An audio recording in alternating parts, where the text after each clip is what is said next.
fit for office? Yes, fit for office. President has 3.5 years of delivering for us, going through what we've all been through.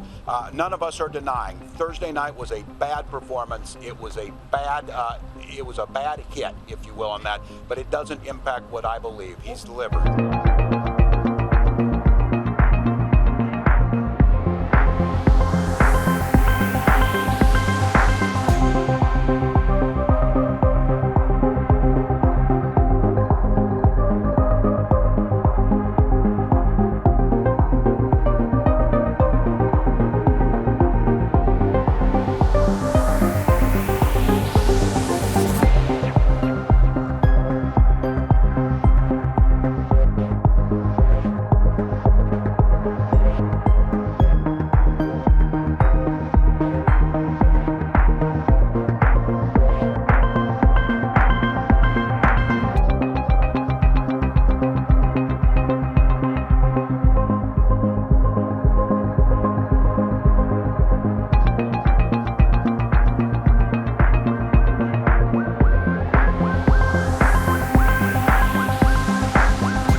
Looking for the path to win. All the governors agree with that.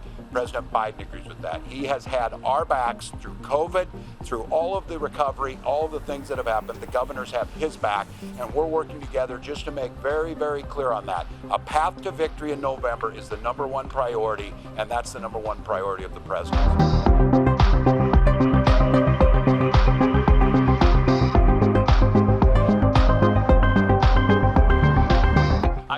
Very clear on something. And come November, we've got a binary choice. And the binary choice is between someone who has continually delivered for us and our states and the people of our states, and frankly, someone whose vision for the future of this country is downright dangerous. And so I would tell people it is time to mount up. And it is time to get serious and understand what's at stake.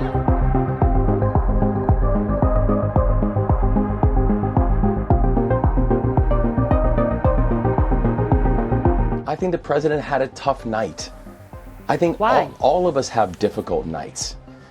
Well, I think that the president had a difficult night, just like every single one of us do.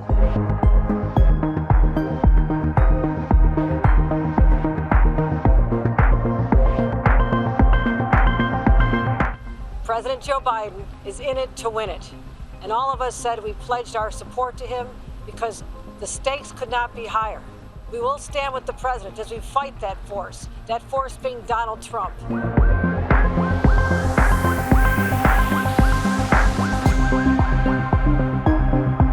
Consider putting our country first and putting aside your personal interest and make that tough decision like Lyndon Johnson did under different circumstances to step aside and let us get an energetic new candidate. Biden is going to lose to Trump. I know that's difficult, but I think the damage has been done by that debate. President Biden has got to go out there and on a sustained basis show he has the stamina and can do the job.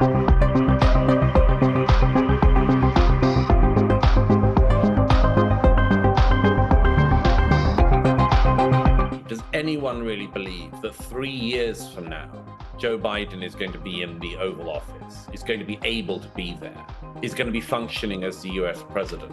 I really don't think anyone does. So at the moment, you're right. I mean, the White House press secretary and others have sort of started to mention Kamala Harris, but they do so, of course, knowing that her approval ratings are even worse than Joe Biden's, much worse than Joe Biden's. Her likability is through down the toilet. And, this is a very interesting, it's not just about these personalities, it's also about the way in which politics is done now in America. It's not rude, it is simply the fact that Kamala was a diversity hire. Because Joe Biden said he wanted a black woman as his running mate. That means that instead of being able to choose from all of the talent in America, he could only choose from the talent within 7% of the population in America. And, as I always say, if you live by DEI, you'll die by DEI. Because now they have this hugely unpopular figure, the vice president, who has no meaningful achievements to her name in her years in office. Everything she's been tasked with, like the border, has not got better under her management, far from it.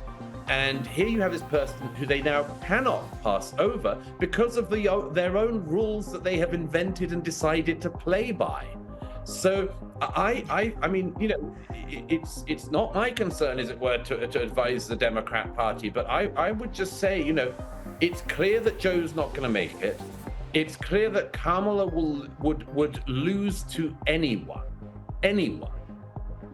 What are they going to do? If they're going to do a switch out, they're going to have to do it soon, because there's going to be somebody, whether it's Kamala, Gavin Newsom, whoever, they are going to have to introduce this person to the public very, very fast.